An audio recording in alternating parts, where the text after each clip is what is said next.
Olá pessoal, na aula de hoje nós vamos falar sobre leis de Kepler e lei da gravitação universal. Mas antes disso, para introduzir esse assunto, eu gostaria de falar com vocês sobre geocentrismo e heliocentrismo. O que é isso?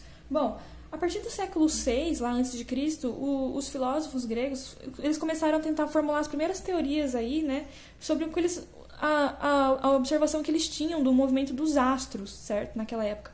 E aí começaram a surgir as primeiras teorias. No século II, surgiu a teoria geocêntrica, que ela falava o seguinte. E na época lá inclusive, foi o Ptolomeu que pensou nessa teoria geocêntrica aqui, nesse modelo geocêntrico. Era um modelo apoiado pela Igreja Católica, era um modelo apoiado pelo Aristóteles, então era um modelo muito forte na época que ele foi criado. Inclusive, ele foi do século II até o século XVI, né? É muito tempo esse modelo aqui ele perdurou aí na história da humanidade. Esse modelo ele fala que a Terra ela seria o centro do universo, ou seja, que todos os outros planetas, inclusive o Sol, que não é um planeta, que é a estrela, né? Ele estaria girando aí em torno da Terra, que representa o centro do universo, certo? E no caso, então, a Lua, o Sol e os 5 planetas conhecidos na época, que é Mercúrio, Vênus, Marte, Júpiter e Saturno, eles teriam órbitas circulares em torno da Terra, certo? E, além disso, diante das observações que eles faziam das estrelas, eles consideravam que as estrelas eram fixas. E aí eles imaginavam que havia em torno da Terra uma casca esférica, a circunferência mais externa, depois de todos esses planetas e tudo, uma casca esférica que continha estrelas fixas lá, tudo bem? E aí nesse modelo o que acontecia? Então a gente tinha aqui a Terra, e aí os planetas e, enfim, o Sol, a Lua, todo mundo fazia um movimento circular em torno da Terra, que estava aqui no centro do universo. Aí esse movimento todo era descrito da seguinte maneira: existia aqui a órbita, que era chamada de deferente, para explicar na época, tudo que eles estavam observando e tudo mais. O Ptolomeu criou essa ideia aqui do epiciclo, ou seja, teria um centro aqui em torno do qual o planeta estaria girando. Então eu tenho um epicentro, e aí ele vai fazer uma outra órbita aqui em torno desse centro, e além disso ir girando em torno da Terra, certo? Esse modelo, por mais que não é o mais aceito hoje, ele explicava de uma maneira bem próxima, assim, matematicamente falando, a tudo que eles conseguiam observar na época. Então a matemática desse modelo ela era bem forte, certo?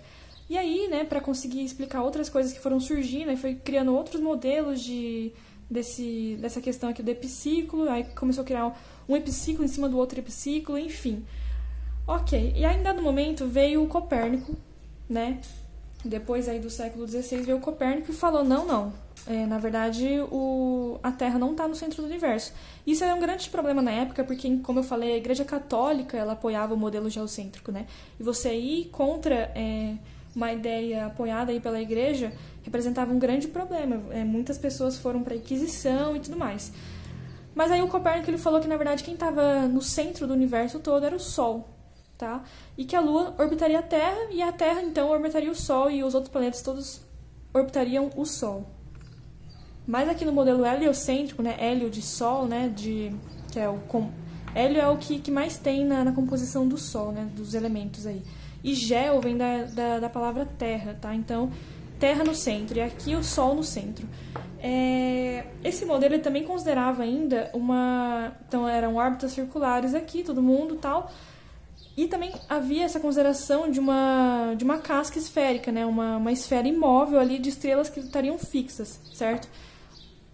O meu desenho aqui não está muito bonitinho, mas a ideia é que todos os movimentos, todas as órbitas aqui também são circulares em torno do Sol. Aí nessa época eles acreditavam que os movimentos que a gente via das estrelas no céu, se devia à rotação da Terra. Tudo bem? Bom, dito isso, a gente vai para as leis de Kepler. As leis de Kepler, a partir dessa... As leis de Kepler elas foram formuladas a partir do heliocentrismo, ou seja, considerando o Sol no centro do universo aí, tá? A primeira lei de Kepler ela fala que os planetas eles giram em torno do Sol numa órbita elíptica. E quando a gente tem uma elipse, diferente de uma circunferência que a gente tem só um centro e a circunferência bonitinha, A elipse é como se ela tivesse em dois centros, que a gente chama de foco. Aí essa primeira lei, ela fala que as órbitas dos planetas em torno do Sol seriam elípticas e que o Sol estaria em um dos focos, tudo bem?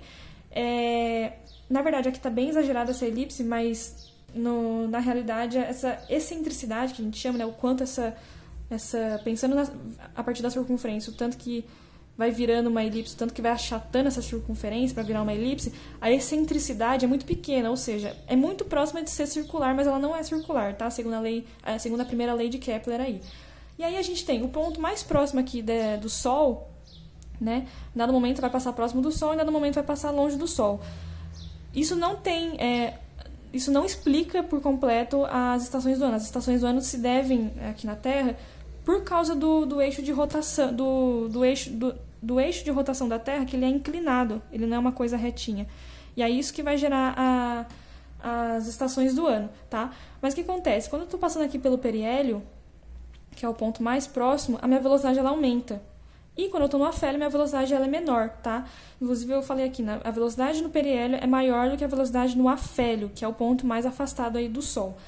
A segunda lei de Kepler, ela vai falar que os planetas, né, a velocidade dos planetas, como eu falei, ela aumenta aqui perto do Sol e diminui quando está mais afastado do Sol. A ideia aqui da segunda lei é a seguinte: essa linha que liga aqui o planeta, né,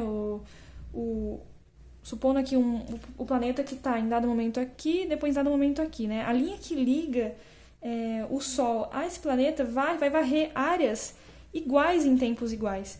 E para eu varrer uma área aqui, né, que parece maior, mas não é. Na verdade, assim, a ideia é que se essas duas áreas são iguais, o tempo que eu vou passar de B até C ou de D até E tem que ser igual também, tá? A segunda lei de Kepler vai falar isso, então, que os planetas vão varrer áreas iguais em intervalos de tempos iguais, tudo bem? Agora, a terceira lei de Kepler, ela vai falar que o raio, né, da órbita aí, em torno do Sol, de um dado planeta, o raio ao cubo pelo período, ou seja, o tempo de transladar aí, né, de fazer uma volta completa em torno do Sol ao quadrado, então o raio ao cubo sobre o período ao quadrado tem que ser uma constante, tá? E isso se relaciona muito com o que a gente vai ver daqui a pouco sobre a lei da gravitação universal. Um exemplo. Então, essa relação aqui eles descobriram, tá, experimentalmente, de observação e cálculos, enfim, ao longo de anos aí, né? Então, a gente tem que lembrar que na ciência, as coisas, né? Porque o Kepler chegou e deu essas leis, que ele que pensou em tudo isso. Isso tudo tem a ver com o que já tinha até então, e eu dei uma resumida bem básica ali no começo, mas outras pessoas participaram desses processos todos. Um exemplo aqui dessa relação. Se eu tenho, como é uma constante, então eu poderia relacionar, fazer essa relação aqui, R ao cubo por período ao quadrado, comparando dois planetas, por exemplo, a Terra e o planeta Marte. Por exemplo, o período de uma volta completa em torno do Sol da Terra é 1 ano. Eu quero descobrir quanto que é o de Marte, sabendo já o raio, né, raio da órbita aí em torno do Sol da Terra e, né, lembrando que cada planeta vai estar aí uma distância diferente, vai estar numa posição diferente aí em torno do Sol. E sabendo o raio então da Terra e o raio não o raio do planeta, tá? O raio, considerando aqui, como eu falei, é quase que uma circunferência, mas não é bem uma circunferência. Então, mas pode pensar no raio como a gente sempre pensa aqui, né? Dá pra gente fazer uma relação entre essas coisas, porque eu sei que raio ao cubo por período ao quadrado é uma constante. Então, quer dizer que se eu fizer isso para Marte, isso vai ser igual para Terra. Então, o que acontece? Eu quero descobrir o período, né, quanto tempo o planeta Marte demora para dar a volta em torno do Sol. Então, se a gente substituir os valores aqui de raio e de período, né, da Terra e de Marte, a gente consegue descobrir. Bom, aqui, ó, raio de Marte ao cubo por período de Marte ao quadrado é igual a raio da Terra ao cubo por período da Terra ao quadrado. Aí eu posso passar raio para dividir com raio e período para dividir com período. Então eu passei isso aqui para lá, troquei esses dois aqui de lugar, certo? O que acontece, isso aqui eu poderia simplificar, né? Tipo, colocando um parênteses aqui e a divisão disso tudo ao cubo. Enfim, substituindo os dados, eu consigo descobrir, então, que o período de Marte é 1,9 anos. Tudo bem? 1,9 anos. É isso, a lei de Kepler. Então, tem a primeira, a segunda e a terceira lei de Kepler. São 3 leis. Aí, a gente também consegue determinar, chegar nessa terceira lei de Kepler através da lei da gravitação universal. A lei da gravitação universal diz pra gente o seguinte: o Newton, ele estudou essas leis de Kepler, né, e chegou às seguintes conclusões, que as trajetórias são elípticas, né, como a gente acabou de ver na primeira lei, e que o Sol, ele, através dessas observações, desses estudos que ele fez das leis de Kepler, ele viu que o Sol, percebeu que o Sol exerce uma força de atração em cada planeta. E que, por ação e reação, os planetas também exercem uma força de atração sobre o Sol. Só que o movimento do Sol, ele não acontece porque a massa do Sol é muito maior, muito maior. Então, quando a gente tem uma massa, por exemplo, do Sol, que é muito maior a massa de um planeta, essa massa que é muito maior, ela vai estar em repouso, né? Os planetas que, na verdade, vão girar em torno dessa massa que é muito maior, certo? Mas é isso. Então, a primeira consideração aí é que existe uma força de atração entre o Sol e os planetas e entre os planetas e o Sol. Só que os planetas se mexem porque eles têm uma massa muito menor que a do Sol, certo?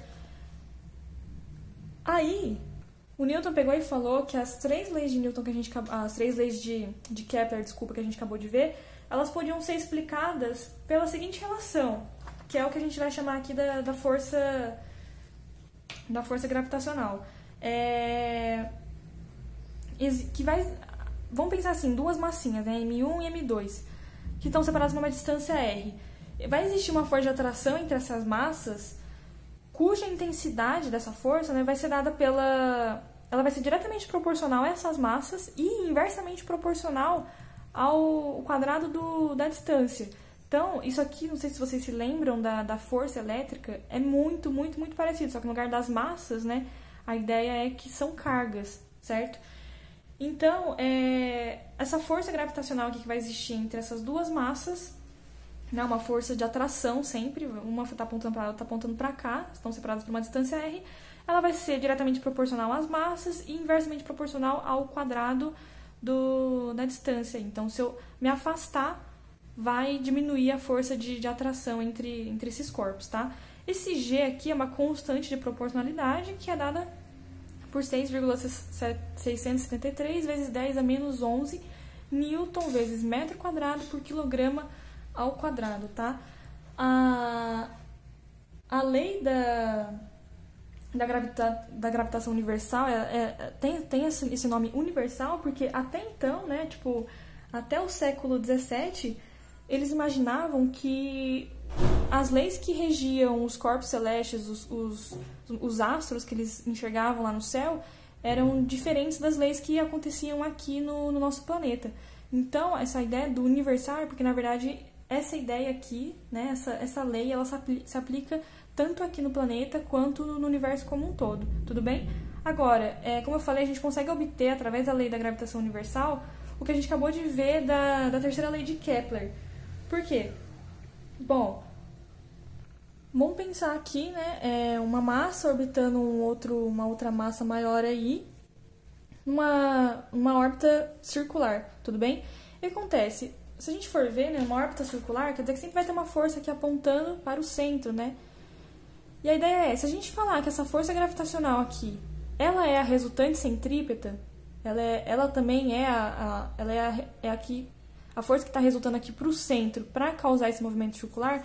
Se a gente falar então que a força gravitacional é G, né, seguindo aqui o que a gente acabou de ver, e a força centrípeta como massa vezes aceleração centrípeta, né, resultante centrípeta. A força resultante, como a gente já viu, é massa vezes aceleração. No caso, essa aceleração ela é a centrípeta, ela não é uma aceleração qualquer, a aceleração que causa aí o movimento circular, certo? a aceleração do movimento circular é dada por v² sobre r. Se a gente igualar essas forças, porque essa força gravitacional é a resultante centrípeta, a gente vai encontrar que a nossa velocidade de órbita de um dado planeta em torno de um outro corpo mais massivo, ela vai ser dada por raiz de gm por r, tá? E se a gente pensar, né, no estudo do movimento circular que já foi visto em um momento anterior, que a velocidade do movimento circular é dada por 2πr pelo período, né? Lembrando que o r, então, é o raio aqui da órbita, período é o tempo que vai levar para dar uma volta. Se a gente igualar essas duas coisas, a gente vai chegar na terceira lei de Kepler. Veja só, raiz de gm por r é igual a 2πr sobre t. Se eu elevar os dois lados ao quadrado, né? Colocar o quadrado que vai eliminar essa raiz, o que vai acontecer? Gm sobre r é igual a 4π² r² por t². Se eu passar esse r para lá, eu vou ter r³ por t², e aí eu vou passar esse 4π² para cá. Então, o que acontece? A gente chegou de novo aqui, ó, na terceira lei de Kepler. Por quê? Eu tenho r³ por t². Isso, a gente já falado que era uma constante. E essa é justamente a constante. Essa é justamente a constante, que vai envolver aí a constante de proporcionalidade, vai envolver o π e a massa em torno da qual a gente tá girando. Tudo bem? Então, a gente conseguiu aqui ver que é possível descobrir qual que é a velocidade de órbita em torno desse corpo mais massivo, e a gente consegue chegar, lembrando aí do estudo do movimento circular, na terceira lei de Kepler, através da lei da gravitação universal. Tudo bem, pessoal? É interessante a gente ver que essa velocidade aqui, ela não depende da massa, né, do planeta que está girando, que está orbitando aí. Ela depende da massa maior e da distância entre essas duas massas, certo? Então, a ideia é que, independente da massa do satélite que a gente está considerando, para cada valor de r, vai existir um período, né? Para cada valor de raio, aí vai existir um período muito bem definido, tudo bem? Então, aí existem tabelas aí que vocês podem consultar depois, a relação entre o raio e o período de cada planeta, tá? Então, por hoje é só. Muito obrigada, pessoal!